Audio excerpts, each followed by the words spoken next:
Hello everyone, welcome back to another video. आप सब लोगों ने बोरुटो 2 ब्लू टेक्स्ट का चैप्टर 3 देख चुके होंगे। अब तक हम सब सोच रहे थे कि कम से कम 2 से 3 चैप्टर लग जाएगा टेंटेल को ढूंढने में बोरुटो, बट किशिमिटो ने एक ही झटके में दिखा दिया। साथ ही साथ लास्ट 2-3 पैनल कुछ ऐसे दिखाए कि सब सोच रहे कि बोरुटो सेज मोड सीख चुका है। बोरुटो विलेज में 3 साल के बाद आया है और कोड उसे 2 साल से ढूंढ रहा है, मतलब वो 1 साल के बाद कोड से मिला था। देखो, पहले 1 साल तक वो सास्के के अंडर ट्रेन किया और जैसे कि हमें पता है कोड अपने पावर को फुल्ली अनलॉक कर चुका है अमाडो के जरिए, और वो बोरुटो को कुत्ते की तरह मारा होगा अपने फुल पावर से, और बोरुटो जैसे तैसे करके वहां से भाग गया होगा। मैं भी सास्के इस फाइट में इन्वॉल्व हुआ हो या फिर नहीं भी, क्योंकि हमने पहले भी देखा है सास्के बोरुटो को छोड़ के कहीं और मिशन पे निकल जाता था। बिल्कुल वैसे ही वो बोरुटो को छोड़ के गया हो और कोड का आमना सामना हो गया हो। ठीक 1 साल के बाद वो सास्के को छोड़ के कासिन कोजी के अंडर ट्रेन किया होगा। मैं भी सास्के कहीं और चला गया हूँ।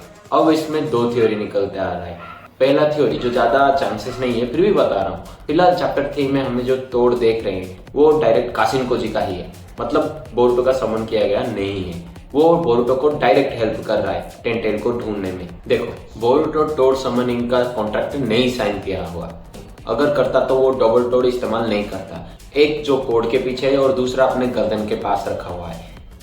एक्चुअली वो गर्दन के पास रखा हुआ टोड बताता है कि कोड अपने बेस में पहुंच चुका है।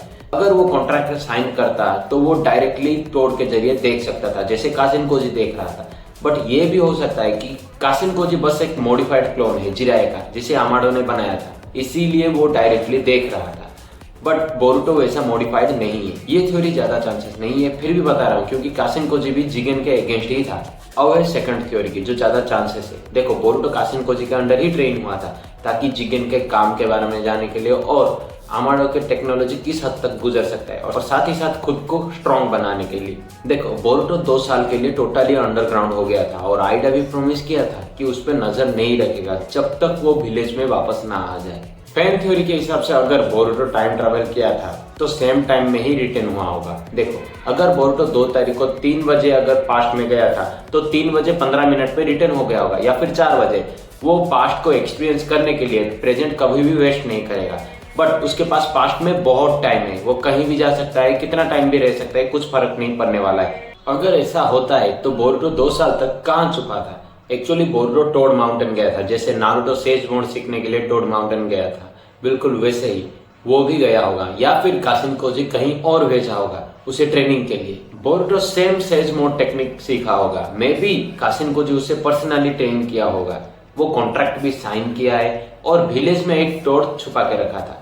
जैसे ही कोड विलेज में एंटर हुआ, वो उस खबर पाके ही कोनोहा में वापस आ गया कोड से लड़ने। फिलहाल बोरुटो रिवर्स समनिंग इस्तेमाल करके कोड के बेस पे पहुंच सकता है। बोरुटो टोड समनिंग कर सकता है, रिवर्स समनिंग भी कर सकता है, तो सेज मोड को मास्टर भी किया होगा। पर सच्चाई ये है कि बोरुटो नारुतो जैसा सेज मोड कभी भी इस्तेमाल नहीं कर सकता। हाँ, उससे भी ज्यादा पावर ला सकता है, बट उसके जैसा आंखों का कलर बदलना वो नहीं कर सकता है जैसे नारुतो और जिराया करते थे। इसका मेन रीजन है मोमोसुकी। देखो, बोरुटो एक ओत्सुकी है और ओत्सुकी पे ये नहीं काम करता। देखो, हागोरोमा ने भी पहले गया था टोड से सीखने के लिए टोड माउंटेन, बट उसका आंखों का कलर कभी भी नहीं चेंज हुआ है लड़ते वक्त। हाँ, उसने इस्तेमाल किया था मैं भी कागुया से लड़ते वक्त, बट उसका आंखों का कलर फिर भी नहीं चेंज हुआ, क्योंकि ओत्सुकी नेचर एनर्जी के अगेंस्ट है, इसीलिए वो नेचर एनर्जी को डायरेक्टली एब्जॉर्ब नहीं करते हैं। ओबिटो भी सेज मोड यूजर्स के अटैक को अवॉइड करता था और मादारा भी हाशिरामा का सेज मोड एब्जॉर्ब किया था, इसलिए वो जब डिवाइन ट्री को एब्जॉर्ब किया वो अनकंट्रोल हो गया, क्योंकि मादारा उस वक्त ओत्सुकी में बदल गया था। बिल्कुल वैसे ही कोड के खिलाफ बोरुटो अब सेज मोड इस्तेमाल कर रहा है, मतलब रासन उजेई को। वो सेज मोड का टेक्निक का नतीजा है, क्योंकि सेज मोड नेचर एनर्जी को एब्जॉर्ब करता है और बोरुटो अपने जुसु के जरिए नेचर एनर्जी को एब्जॉर्ब किया, डायरेक्ट अपने शरीर पे नहीं। उस एनर्जी को वो अपने शरीर के चारों तरफ घुमा रहा था। जैसे ही कोड उसे टच किया, वो कोड के अंदर ट्रांसफर हो गया और कोड को एग्जॉस्ट कर दिया। फिलहाल बोरुटो ही है जो उसे अंडू कर सकता है। बोरुटो एक्चुअली पूरा प्लैनेट के रोटेशन को इस्तेमाल किया, उसके अंदर मोमोसुकी है, इसीलिए कितना भी पावर हो उसे रेजिस्ट कर सकता है और बदल भी सकता है। फिलहाल बोरुटो टोड के जरिए बात कर रहा है और जैसा वो हैंड साइन किया है, मे बी वो रिवर्स समनिंग करके कोड के बेस पे पहुंच जाएगा, या फिर टोड के जरिए टेंटेल को देखेगा कि कहाँ है और कैसा है।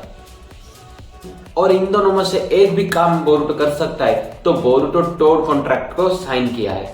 अब आपको पता चल गया होगा कि बोरुटो कैसे सेज मोड को इनडायरेक्टली इस्तेमाल करता है, नारुतो और मिनाटो की तरह डायरेक्टली नहीं। फिलहाल बोरुतो टेंटेल का पता लगा चुका है, तो नेक्स्ट चैप्टर या फिर उसके बाद वाले चैप्टर में जरूर जाएगा, क्योंकि टेंटेल आर्मी को पूरा नजर रखना पड़ेगा। वो अकेला नहीं जा सकता है, अगर जाता है तो सबको कंट्रोल करना पड़ेगा।